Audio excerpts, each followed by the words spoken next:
Alrighty, so welcome to Brightspace, Welcome Wagon, Part 3. Today we're going to be talking about interactive elements in Brightspace, so your assignments, discussions, and quizzes. So we're going to go into them in the sense that we're going to set them up, but as for grading each element, we're going to cover that next week in our final meeting. So anytime I talk about an activity or anything like that, I'm really referring to assignments, discussions, or quizzes. Everything else, like your files and your content pages, I usually refer to as resources, though they could also be considered activities. I just wanted to let everyone know before I start, going off about activities and people are like, what is she talking about? So I am going to continue on into my course, and I have been using my blank course, but I will show you a little bit of my other one just so you could see examples of the activities. All right, so we're going to go straight into our blank test course here. Once it loads up, we have our course homepage as we've seen. And before I get started with the activities and explaining them, I want to say that there are two ways to actually go about creating these assignments, discussions, and quizzes. So if you are more familiar with the content tool and you like working in the content tool, you'll notice if you go into content and then click on a module, this upload create button right in the center has the three activities we're going to talk about. So it has new assignment, it has new discussion, and new quiz. So you can create from here. And the only caveat I have for this is that it doesn't show all of the settings you could possibly use for each of these. So use it at your discretion. You could always go back into their activity tools and actually add those settings later. But this is nice if you just want to make a quick discussion, if it's like a snow day or something like that, you just kind of want to put it in there without much, fanfare. I would recommend doing it here through the content tool. But the other way to do it is through the activity tools, as I briefly mentioned. And what that just means is if you're going to create an assignment, you'd go to Assignments in your nav bar. Or if you're creating a discussion, Discussions is also here. And if you want to create a quiz, it's actually here under Tools, and Quizzes is about most of the way down the list. And the only reason that Quizzes is in the Tools area instead of in the green part is because D2L, the owner of Brightspace, kind of recommended as a best practice to keep quizzes kind of hidden, still accessible, but hidden to students so that they don't just see all of their quizzes and when they're going to occur and just get, a little overwhelming. So we are going to go through the actual tools themselves because there is another video that I will share in my weekly email that covers the content tool part of things. So you can see both sides and see what you like to do. But I'm going to go through the activity tools just so you could see every single setting you would want. And if you don't want to use them all, you don't have to. So I'm going to go right here to assignments to start us off. And because this is a blank course, I didn't import anything into it. I have nothing here. If you imported from Moodle, you'll probably see the names of your assignments in here, which is great. You'd just be able to go in and probably change the dates on them because they're probably old. But what we do here in assignments is we just click new assignment and get started. You will see this edit categories area though. You can use categories and assignments, but they're pretty much organizational. You don't really need to use them, but if you like organizing your assignments into groups, then that would be a good way to do it. So I'm going to click on New Assignment, and it's going to open up our assignment editing page. Now, a little caveat here, you may see an older version of the assignment page, or if you click on it the first time, you might get something like this that says, welcome to the new experience. It is currently on or off, depending on your situation. I typically want to leave it on just because I like this setup better, and eventually it's going to be permanent. But if you turn it off, it's just going to be tabs along the top of the page, just like we'll see with discussions and quizzes. So it'll look a lot similar to discussions and quizzes. But I'm going to keep this new view on just because most of the videos have this anyway. So I find it a little easier to walk through. So at the top here, we start with our natural first step, which is the name of the assignment. So that could be anything that you want to put in here. So maybe for me, it would be something like free write number 1. Maybe I want to make a series of free write assignments, and this is my first one. You don't have to put numbers in, but you can. Right under that is the score out of and then a blank area that says ungraded. Now this is where you indicate to the system of Brightspace that you want to grade this item or not. So you can leave it ungraded, as is the default. So that would just mean it's an assignment, kind of like a practice one. They don't get a grade for it. It doesn't go to the grade book at all. If you want to grade it, you do click on this ungraded area, and it lets you put in points. So all of our assignments and discussions and quizzes are on a point scale, so you just kind of enter the amount of points you want to give to this assignment, what the max would be, and then we can look at where it would go in the grade book. So maybe I want to say this is a 5-point assignment. It's free write, so it's not really that crazy in terms of content. So we have our points, and then it says over here with a little like ribbon, it says in grades. And you can click on this to actually see some options, and I recommend doing that. So if you click on in grades, you can either reset it to ungraded if you accidentally clicked on the score and you don't want a score. You can also remove it from grades, but keep the points. And then you can choose from grades if you do want it in the grade book. And we're going to talk about this in more detail next week, but just as a preview, if you choose from grades, it lets you either create a new grade item, which is probably good in this situation because I haven't touched the grade book, or we can link it to an existing one. And again, that'll be more clear next week when I talk about what grade items actually are and what that means to link one. But I just wanted to show you where that is in case you're playing around with it ahead of time. So again, that is score out of. You add your points if you want it graded, and then you click in grades if you want to put it in the grade book, take it out of the grade book, or take it out of the grade book, or reset it to ungraded. Now, immediately next to that is the due date. So this is when this assignment is actually due. And when you click on this field, it gives you like a date picker, and you can just use the arrows back and forth to set it to a certain date. And if you're doing this during the semester, you also have that option to set it to today. So if you want to say, hey, quick assignment, it's due this afternoon, you can do that. So I'm going to click over to maybe, well, actually, we are in August, which is crazy. I'm going to click on maybe August 25th. So I click on that date, and by default, it sets it to the end of the day. So for Brightspace, that's 11:59. You can also set it to any amount of time, really. They just give you half-hour increments, and then at the top, you get your 12:01 as well. So I'm going to keep it at 11:59. That's the end of the day. Sounds good to me. Then the last thing on this left side of the page is the instructions. So as with our other text boxes across Brightspace, you have all of your familiar tools like your paragraph styling, bold italics, underline, the whole 9 yards. If you want to add like a video or a YouTube video to reference for this assignment, you can click Insert Stuff and you get your whole gamut of options here.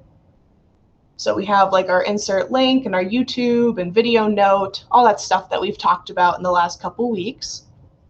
We also have our quick links, which, as we talked last week, you can link to other elements in your course. So in this case, maybe I want to reference a resource that I had in one of my modules to kind of connect the resources to the assignment. And I would do that with the quick link. And when you click on quick link, which is hard to say, you can click on any tool that is in your course here. And if you are looking for something from your content tool, like a resource or a file that you've uploaded, you would just click on content. And then you get your modules, and they kind of look like folders here, but they're your modules. And you can click on whatever module that has items in it. We did this last week too. And then you click on an item to add it to the description here. So I'm going to say maybe refer to the introduction to the course, and then, write your free write. You can kind of fiddle around with the text, and then you can add text around it and other stuff. But that's just the quick link in a nutshell. We looked at it before, just wanted to bring it up again. You could also make this bigger if you want to work in a bigger space. There's this full screen option here, and you can just kind of put your video in here, see it in context, and then when you're ready to get back to the assignment area, just click on your little arrows again. And then right below this, we have some new icons that are not really new in functionality, but new in appearance. So keep an eye out for these. If you hover over each of these with your mouse, you'll see the name of them in case you forget. But the first one is your file upload. So if you have like an article you want to attach to this, or maybe you just have the description or the rules in a Word doc and you don't want to copy them over, you can always just upload the file that has like the assignment description in it. You could also attach it to an existing activity. You can also put a web link in here, so if you want to link to a website. And then you could also attach from your Google Drive. So most people, if you are using Google Drive, would be doing it with their Marywood account. But these are just 4 options you have in addition to the normal items up here in the text box. And then just like with some other text boxes we've seen, like the email and stuff for Brightspace, you have your record audio and record video options as well. So you could do them down here. Are there any questions about the basic setup of assignments just yet? And if you do, you can just unmute yourself. And if you don't, you can give me a thumbs up. All right. I like to see it. So that is your basic setup, because you have your due date, you have your score. You can pretty much just save it from here and call it an assignment. But if you want to get a little bit detailed, we have these 3 sections over here on the right. So at the very top, we have availability, dates, and conditions, and you just click the title of it to expand the options underneath. So these availability dates will come up a couple times in our discussion today. They really just mean the visibility of the activity. So for assignments, the start and end date refer to when the students can start working on it. And by that, I mean like click on it and actually look at the instructions. And the end date is when it just disappears from view. So you could still see it in your course, but the students can't actually click on it. So we don't really recommend using an end date. If you want to use either of these, maybe a start date if you want to give them an idea of how much time it might take to actually work on it, or if you just want to let them wait until the first day of school, because as you might remember, the Brightspace course is open a week before classes start. So if you want to set your start dates for everything to the actual first day of school, or semester rather, then maybe that's what the start date would be for. But for the end date, I kind of just leave it blank because the due date indicates when it's actually due in the course. But if you prefer to not have it accessible after this date, then by all means, just click on either of these fields and just fill them out as you did the due date. You also get the time as well. So you could do like 12:01 on August 23rd, kind of defaults to that. And the end date could be whatever you like, but it has to be after the due date. It could be the same as or after the due date, but again, we don't really recommend it that much. We also have release conditions, as we've talked about in past weeks. You can add them here as well. You can make it a condition based off a resource that had to be viewed or something like that, but it's not necessary. And then we have special access for students with accommodations. So if you need to add a student to special access so they could have extra time to complete the assignment, this is where you would do it. And you can edit these assignments at any time. So if a student comes in after you've created the assignment, you can always add them to special access.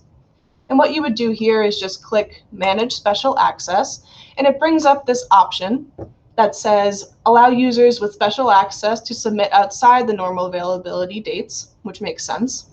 And by folder, they just mean the submission area for this assignment. And the second option is just if you want this assignment exclusively for these users. So no one else needs to do it, it's just the users in special access. But typically it's this first option. So you can then click Add Users to specify who in the course is actually getting special access. And then you could also define the parameters of the special access. So we have like our due date that we can change from what it currently is. We also have the availability that we can make either longer or shorter, depending on what you need to do. But what you want to do at the end here is check the box next to the student that is getting the special access. So it will show you your entire class list, and you'll be able to check the box next to any student who needs special access. And you just make sure your special access is adjusted accordingly. So maybe I have my due date like maybe 3 days later, end of the day, the whole thing.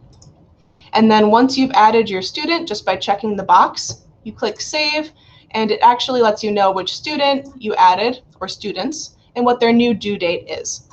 You could also see here if you accidentally click the wrong student or put the wrong date, you can edit it on the right with this pencil, or you can delete it entirely with the X. But when you are done, you just click Save and Close, and then you can see right here under Special Access that one user has it. So you could just see those details if you manage Special Access. Are we, do we find out who that student is when we click that, or do we find out ahead of time? You will find out ahead of time. I believe the Office of Disability Services reaches out. They have like a form that needs to be filled out. So they'll be in touch if there's a student who needs it. Thanks for asking. Any other questions about that or this little section of the assignment? Okay. So that's pretty much availability, dates, and conditions. I'll just click on the title to collapse it so we could see the next one. The next section is submission and completion. So this is assigning a type to it, whether that is assignment type or submission type. So we can have it an individual assignment, which is pretty standard, or a group assignment if you have groups set up. And if you need help setting up groups, we'll probably have some trainings during this semester just to figure that out because we didn't have time last week. But typically it's an individual assignment. And then under submission type, we have 4 different types. So the first 2 are file and text, and both of these are completed in Brightspace. So file submission is your typical uploading a paper, uploading a file of some sort. And then text submission is actually typing on Brightspace in the assignment page. So for something like what I'm trying to do here, a free write, it might be good to have a text submission because it truly is a more freeing writing experience. Whereas if it's a full 10-page analysis, that's going to be a file submission. The last 2 are on-paper submission and observed in person. So these are for your in-class presentations, your in-class on-paper submissions, and you can just use these last 2 to track those grades in Brightspace if you like using the gradebook, or if you just want to say that that assignment did exist at some point in your course and that students completed it in one of these 2 ways. But the ones that are exclusive to Brightspace are the file and text submission. So I will click on text because in the other video that I mentioned that we have, there was a file submission. So I'll show you what a text one looks like. And then under submissions here, it says all are kept, only one is allowed, or only the most recent is kept. So really for text submissions, I guess this kind of means that it would only let them, or it would let them submit as many times as they needed. But if you just want a one and done sort of submission, only one submission allowed is kind of what you want to go with. But any of these would work. You still get a submission from a student either way. If you want a notification email about this assignment whenever someone adds to it, you can put your email here, but maybe you want to, maybe not be so connected to Brightspace. And then I'm going to click on this title to just kind of close it out and go straight to evaluation and feedback just to see what's in here. So we have the option to add a rubric, which is again something I might cover during the fall semester, but you can add one here or you can actually go to the Rubrics tool that does exist and you can add one there. We also have the option for Annotation Tools, which is especially nice if you have file submissions, because then you could just use the built-in Brightspace tools to click around and add little comments and post-it notes to the assignments. We'll cover that a little bit more next week, but they're pretty cool. Even if you don't use them, I would check the box just to make sure you have them in case you want them.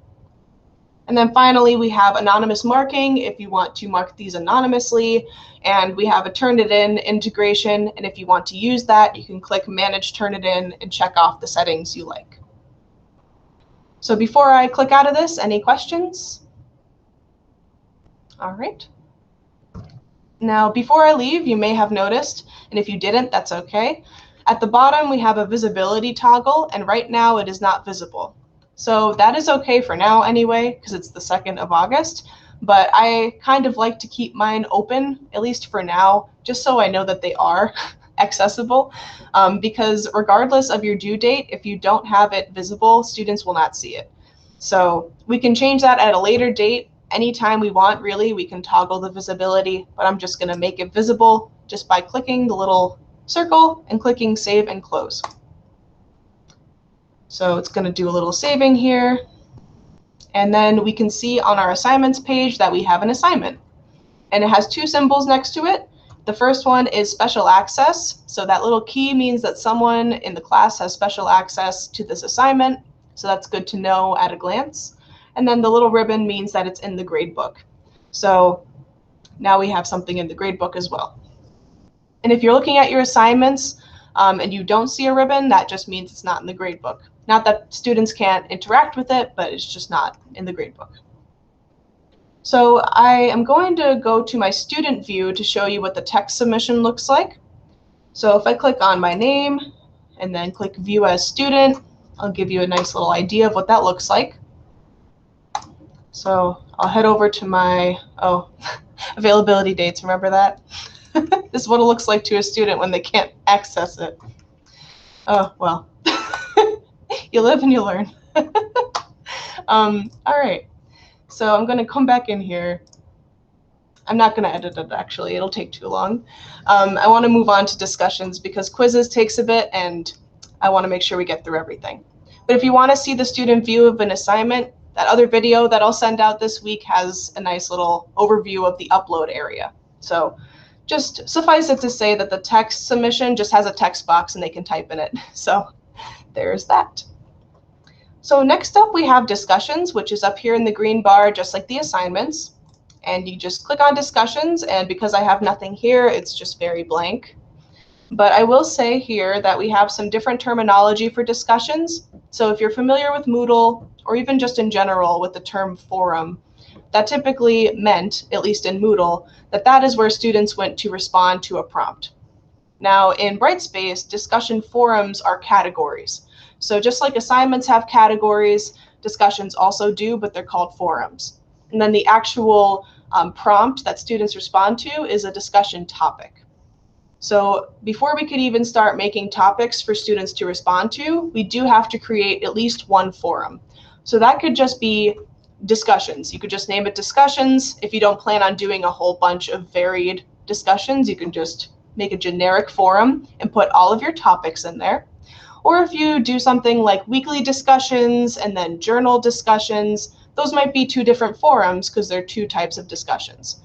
So it's completely up to you, but you do need at least one, and this page will tell you that. So it says first create a forum by clicking new and then new forum, and then we can create a topic after this. So with the forum, we have our basic title area here. So maybe I will say weekly discussions, because that's probably what I'd use it for. And then in the description, we have our typical text box tools that we're used to, but this is slightly different for discussions down here where it says options. These options are particular to discussion forums and topics, so you can do these for both forums and topics. The first is allow anonymous posts, so you can allow students to post anonymously if you would like. You can also have a moderator approve individual posts, but keep in mind that the moderator is you, so that might just provide a little more extra work. And then there's users must post before seeing others. So that's kind of a useful one that people used in Moodle a lot. So this must post first one just means they can't see anyone else's until they post their own topic, and then students can see everyone else's. So some academic integrity there. This other one is specific to forums. If you had like guidelines in here for your weekly discussions, that might be a use case where you would display your forum descriptions in the topics, just so the guidelines are there every time they open up a topic.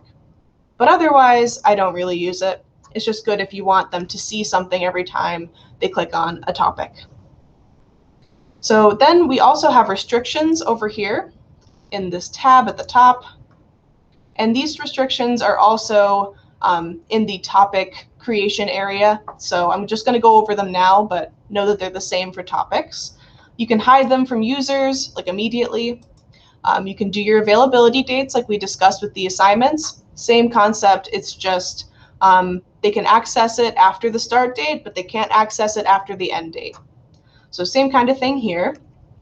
Particular to discussions is the locking options. So the locking options are different than availability dates because locking just means that they can still view it whenever they want, they just can't respond. So maybe that's good for weekly discussions if you want the discussion to take place within a 7-day period and then just no more discussion in there. You're free to do that with this unlock forum for a specific date range. but by default, it's just set to unlock the whole time. So if maybe the discussion is going to perpetuate across the whole semester, maybe you just want to keep it unlocked. But otherwise, you have the option to unlock it for a specific date range, and you can just include a start date and an end date if you like, completely up to you. But again, this means they can view it still after the dates have passed, whereas availability, they cannot. So keep that in mind as well. We also have our release conditions, as we've seen, and then we also have group and section restrictions. So you can restrict the forum in its entirety, which includes any like child topics. You can restrict it to certain groups if you have groups set up, but otherwise, you don't have to worry about it. Oops.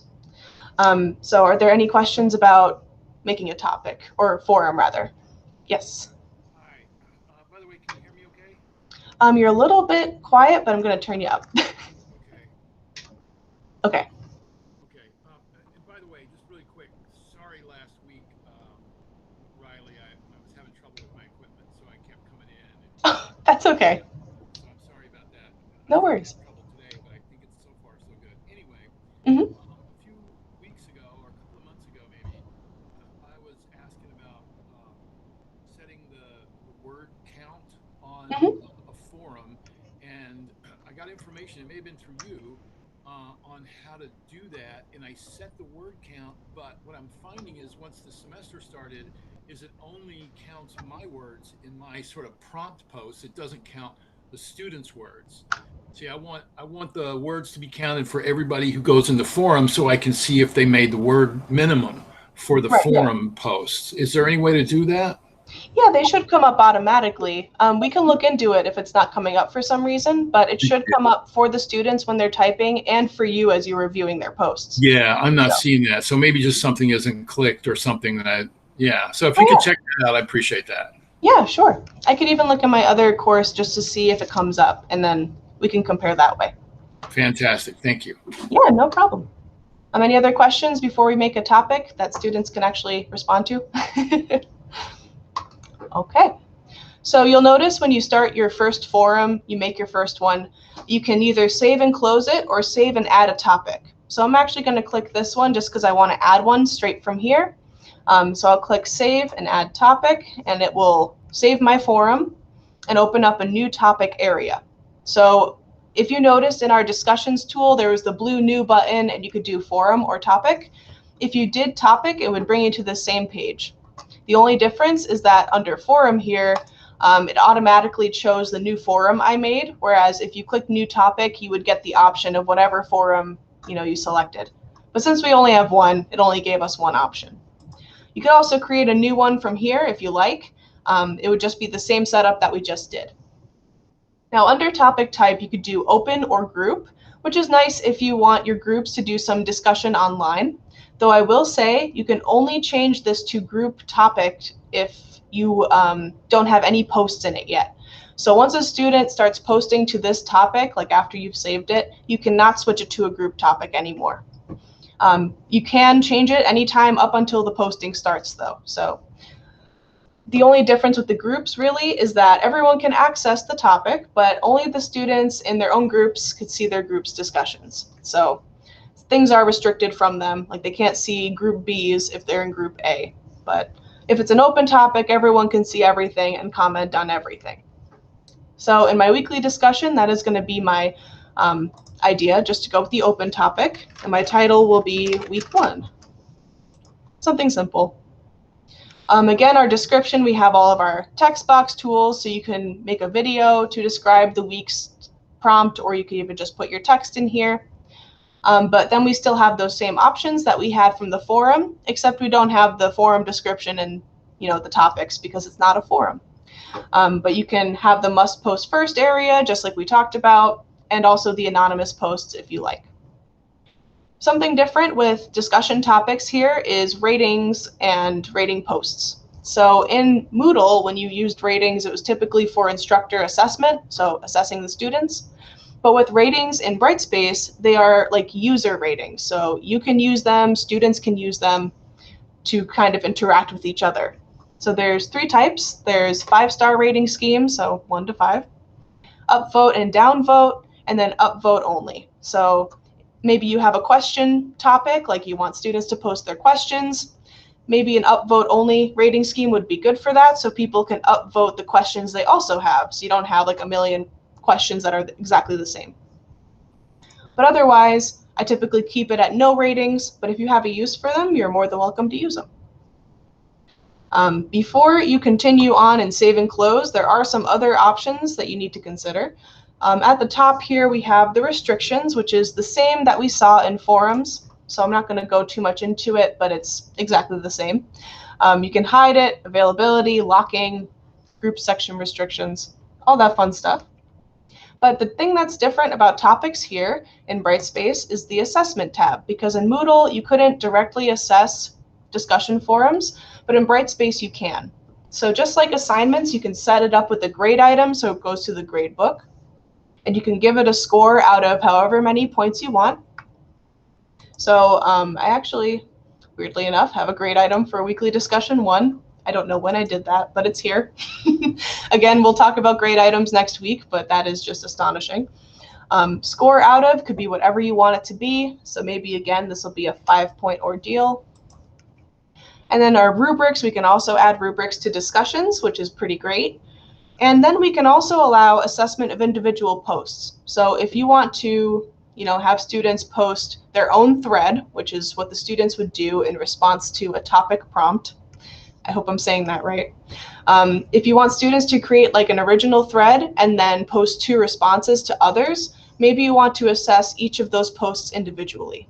So if that's the case, you just check the box. And then a calculation method. So if you want to like average the scores of the 3 posts or max, min, sum of post scores, you could do any of these. And what it's going to do is when you go to grade this discussion topic, it's going to give you all of their posts and then allow you to score each of them out of 5.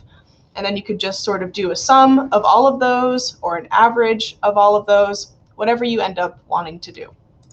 But if you don't allow assessment of individual posts, you just do an overall assessment of everything they did. So not individually, just an overall sort of thing. But other than that, that's really the topic setup. Assessment can be added at any time. So if you have a forum that you forgot to put assessment on, it's no problem, even if students posted, not a big deal. The only thing that does become a big deal if you didn't do it before students posted is the group topic type. So are there any questions about discussions? Okay, I am going to look at the word count thing right now because that is a new feature, so I do want to show it. I'm going to save and close that up, and I'm going to click on my week 1 here just to show you what a student would see when they look at the discussion. So they'd come in here, and assuming you have a description in here, unlike me, they would see the description. If you had a video, they'd be able to play it. But then they would click Start a New Thread to actually start typing up. So I can enter a subject here as a student. So there's my subject, which is just the title of my thread. And then I have my text box here, and in the bottom left, I have a word count. So as the student types, or even as you type as the instructor, you will see the word count go up. And you could even click on the word count to see, like, just like you would in Word, how many words, how many characters, no spaces, paragraphs, all that fun stuff. But you can, choose to see it down here if you like, or you could choose it in character view instead of word view. And then when you actually go to post it at the bottom, you will see your thread here, and you should be able to see the words at the very end next to the subscribed area. And just so you know, when you're responding to students, or even if students are having a hard time responding to each other, it's not enough to just look at it here from the topic. You can read the whole post from here, which is why it's a little confusing. But what you want to do to reply to someone is actually click on the topic title and then come in here, and you'll see the reply to thread button. You won't see that on the previous page, so when in doubt, just click the blue links and you'll get there somehow. But you'll also see the word count at the top. So if you're looking at a student response, you should see it after the date and time that they posted it. But if you don't, I would try just using Google Chrome and Firefox, because those are the 2 recommended browsers for Brightspace. But other than that, that's pretty much how you interact with discussions. Does that help at all, Phil? So are you saying that the word count is kind of default for everybody right now? Yeah. Oh, okay. Yeah. Because it only, I'm sorry. Oh, no, you should be able to see it for everyone across all courses. You don't have to activate it. Yeah, I just looked at it again while you were talking, and it doesn't show it for the students, but it shows it for me because I guess I said it somewhere earlier on. Okay. So. Well, let me go to my other course real quick because I do have like a student account who posted. So let's see, discussions. I think it was in here. Yeah, those have it. Yeah, which is interesting. I can look as a faculty member. Maybe that would help me. Because I'm an admin, I just see everybody's. Right. So I'm faculty, discussions. Yeah, I can still see them. Well, not for this kid, though. You're right, though. I can see it for the admin, but not for the student. Okay. That's interesting. I'll have to look into that because it's not how it should work. Okay. Word count research. Thanks for pointing that out because I don't think anyone else has used it this summer. Oh, absolutely. Yeah, because I think it can save a lot of time, especially if you have any kind of word minimum that you're requiring. Oh, for sure. Yeah. Okay. So I will definitely look into that, and Thank you so much, let Riley. you know by the time the email goes out this week. That's fine. All right. Are there any other questions about discussions before we move on to quizzes? Okie dokie. I'm going to take a quick sip of water. That discussions was very long. Alrighty. So I'm just going to hop over to my notes real quick. So actually, before I hop over to quizzes, I just want to let you know, because we are doing it in this activity tool manner, what you're going to do if you want to move it to the content tool is actually click on existing activities. So if you remember from last week, we had the upload create button. We can actually use the button next to it to add our existing assignments and discussions to the content tool. So I'll go back to my other course and show you what I mean. So we made an assignment. We also made a discussion. And if I want to move these into my content tool so students can just go to one place to see everything that they need, I can click on any module on the left here. So I guess I'll do it in week 2. And I'll click on existing activities. So here you can see a bunch of different things, but it includes assignments, and then we have discussions. And if you go down further, you'll see quizzes. So all of those are here. And if I click on discussions, it'll show me all of my forums. So if you have multiple forums, you'll see them here. And you do have to click on a forum to see the topics within it. So here's my topic. I click on it, and here it is. And if you have a description on your topic, it'll show up underneath the name of the topic. So the students can see the prompt right from here before they start clicking around, and you should be good to go. They would just click on week 1, and they'll go straight to the area where they can actually, respond with a thread, and it's all very cohesive and together. They could also always go to the discussions tool itself, but since it's easier for everyone to just come to content and see everything here, you just use the existing activities button to add your assignments, discussions, and quizzes. So super easy. You just got to make sure that they're created and you can put them in. So that being said, we're going to start with a nice little quiz. And the way to find the quizzes tool is to go in through tools, and then quizzes is almost all the way down. So like we said before, it's a little hidden. So I'll click on quizzes, and just like with the last 2 tools, it's very blank. So just like with assignments, you can create categories in your quizzes tool, but it's not necessary. It's just organizational. So if you have like comprehensive quizzes and then you have your like midterm and final exams, maybe those are in separate categories just for your own sake, but they're not necessary. So we just click on new quiz at the top, and it'll open up our quiz setup. Looks a lot like the discussion setup with our tabs at the top. So keep those in mind. I've done it way too many times where I come down here, I do the name and I do the basics, and I click save and close, and then I did nothing else with it. So just remember they're up there. So we start with our name, our very creative name, Quiz 1. Sounds good to me. If you have a category you want to put it in, you can select it from the group. Otherwise, you can create a new one or just leave it blank. It's not necessary. This is where you would add your questions, and we will come back to it. But since that's the bulk of it, I'm going to go over the other settings first. So keep in mind this is on that first tab, just so we can come back to it. But then we have our description, and we have like page header and page footer options. But mostly people will come right here to the description and sort of, write something out for the quiz. You can also turn this on and off. So if you don't want a description at all, and you just want them to go in and just take the quiz, no frills about it, you can turn it off. Or you could turn it on and add your description text, like how many attempts they have, though they will see that in the breakdown before they start the quiz. Maybe what it's based on, what chapters it covers, whatever you feel is necessary. But once you type out your description, I would then probably scroll back up to the top and look at our restrictions tab, which, as you might guess, has availability dates.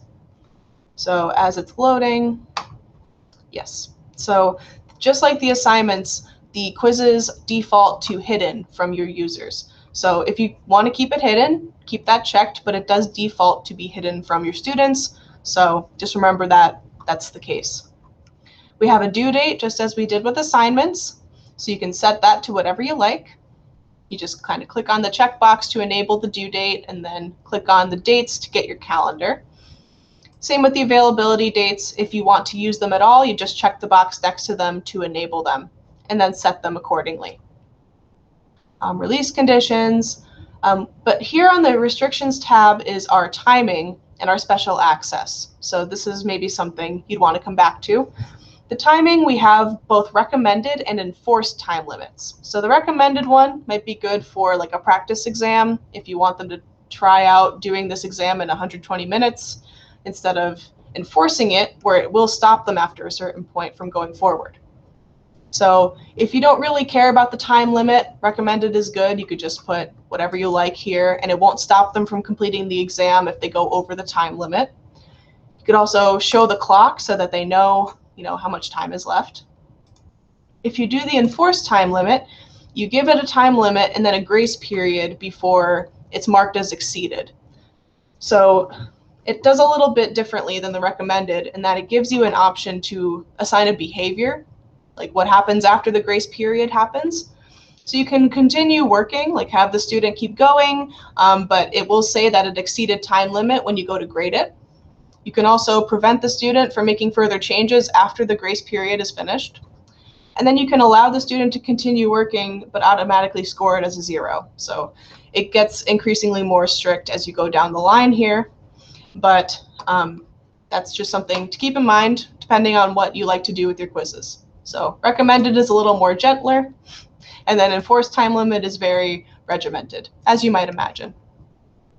The special access actually lets you change both of these things for students involved in special access. And again, we have those two options to let this quiz be exclusive to those users with special access or allow the selected users to have special access to the quiz. So it's going to be the same thing as we saw in the assignments, just with an added timing area. So we can adjust a due date to be longer, the availability can be longer, and then we could also either change the timing or not change it at all. So it's completely up to you.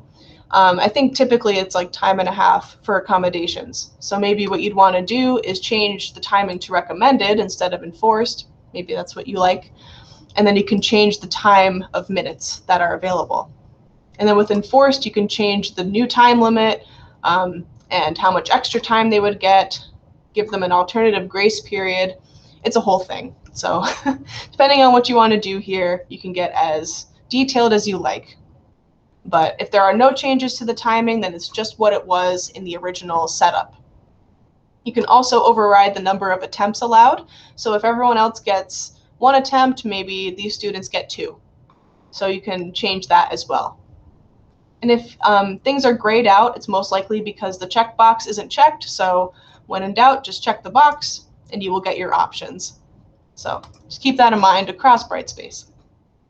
And just like with the assignments, you just check the box next to the student who needs special access, and then you would just click Add Special Access to add them to it.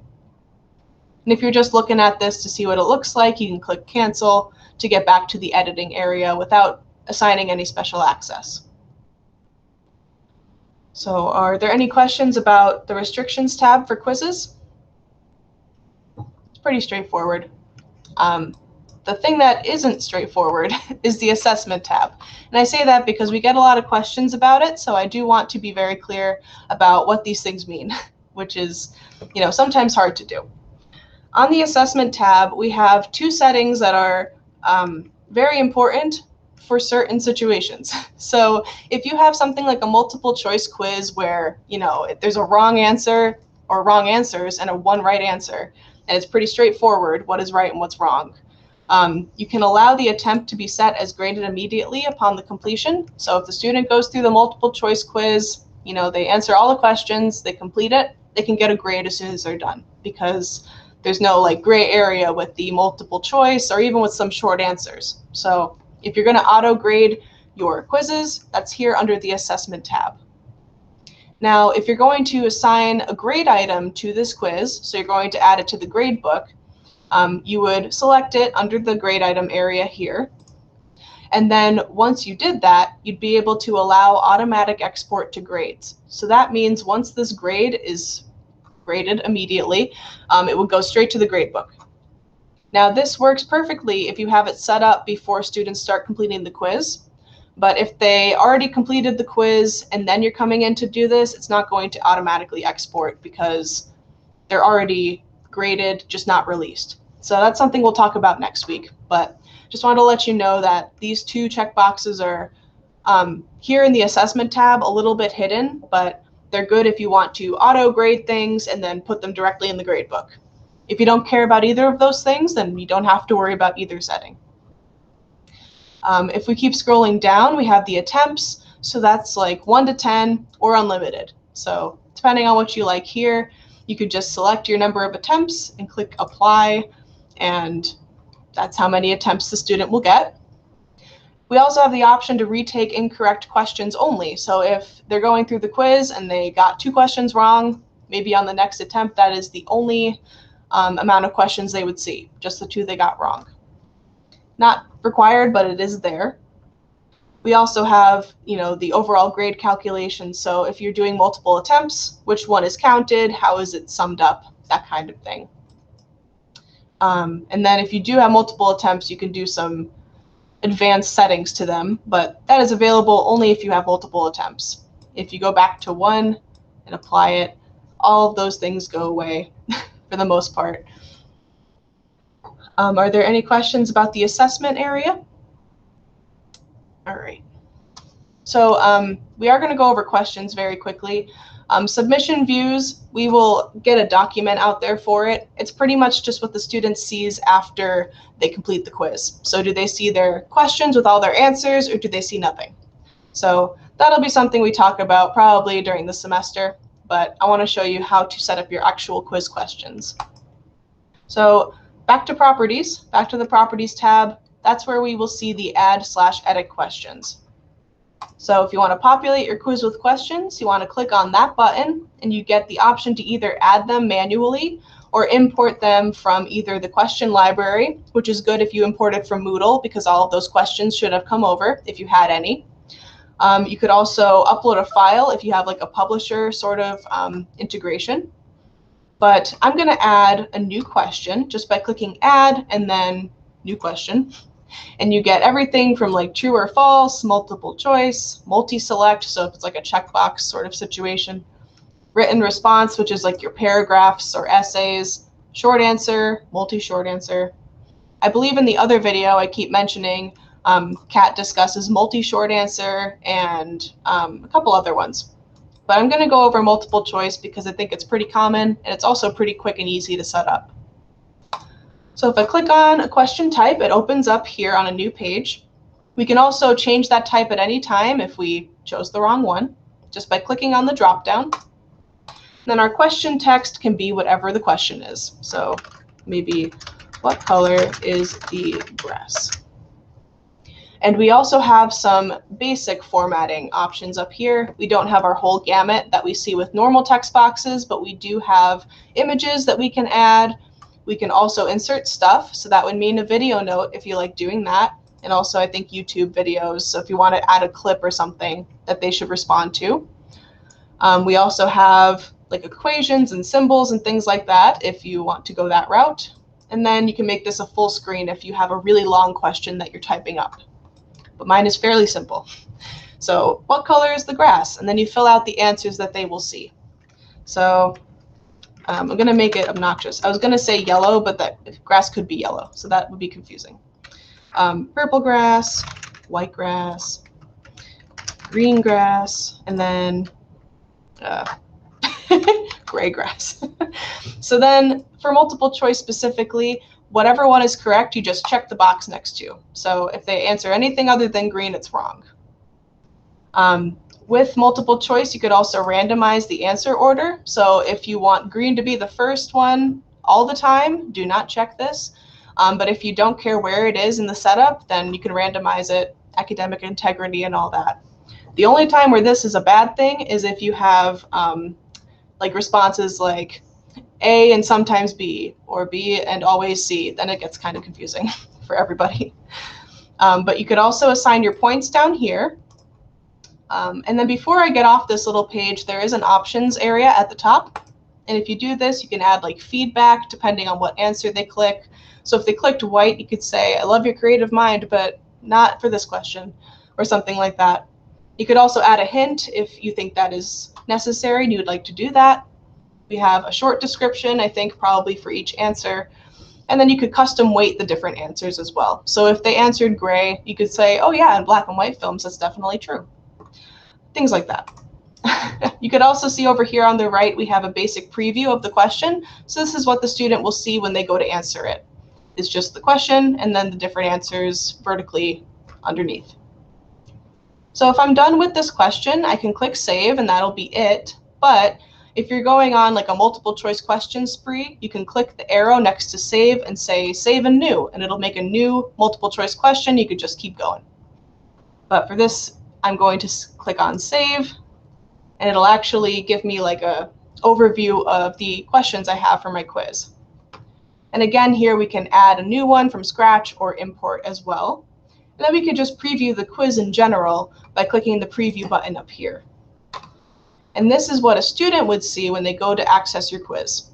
So they will see the quiz details, so like what time it is currently, who the user is, how much time they're allowed, then the attempts they're allowed as well. So then there's some instructions, and then you could click Start Quiz just to see your quiz questions. So for students, it'll give them a question number, how many points it's worth, and then they select their option. It's saved, so like auto saves as they click things. And then once they're done, they can click Save Quiz and then submit it. And once they submit the quiz, it gives them the submission view, which by default is absolutely nothing. So they can't see anything except my attempt score because I said to automatically grade it, and it's a 0 because I answered wrong. But this is a quick overview of what a student would see from a quiz. And the only way you could do that is through the preview area. Unlike assignments, if you go to view it as a student, you will not see the Start Quiz button. But if you preview it from the quizzes tool, you will be able to actually go through it like the student would. So I'm going to go back here to my quizzes area, just so I can get back to where we were and see that the quiz is here. And if you wanted to preview it at any time other than where we were, you would just click this down arrow and then preview, and you'd get back to that preview area. Are there any questions about the quizzes and creating a question and all that? Alrighty. Well, that is a really brief overview of quizzes, but the other video, Kat goes into more detail about the different question types, also how to make a question pool, which would involve creating your questions within the question library, which I didn't even talk about. But for brevity's sake, it's just a different way to add questions to your quizzes. If you imported from Moodle, you will see some questions in here. I believe the folder that they're called is top, and I'm not sure why, but if you see that, they're your Moodle questions. And then this new button, you would be able to click new section, and that would make a folder. And then you could add questions to the folder and, you know, section it out that way if you like doing different questions for different chapters. And then as you go into your quizzes, you can also just add it from the question library. So you can just pull from there instead of creating the question again. But the other video goes into that in more depth and detail. I just wanted to show you that the question library exists, and it's very nice. And as you go from semester to semester, the question library will follow you, as well as your quizzes and their quiz questions. So you don't have to worry about remaking anything. Riley, does the question library though stays within the course number? It doesn't go across courses. Right, but you import it to another course? Yep. Yeah, exactly. So if you remember from last week when we did the copy existing course, it is the same idea. It's just instead of copying all components like we did in the last video, you would select components and just click question library, and you can copy your question library between courses and course sections. So that is also a benefit of the library, is that you don't have to copy whole quizzes over. You could just copy the library, and then you have all those questions. What if somebody else teaches a course that we taught? Will we be able to share the course like we did in Moodle? Yeah, you would just have to put in a ticket to the help desk and say, I give permission to so-and-so with this amount of access to these courses, and then I just go in and add them for you. Okay, so yeah. that way they'll get all of our quizzes and stuff if exactly. they're going to teach the same course. Yeah, and if they have that admin or faculty access to that course, they will have the access to copy anything and everything from it to their new course. So that would be the way to share it. All right, thank you. You're welcome. Riley, where are the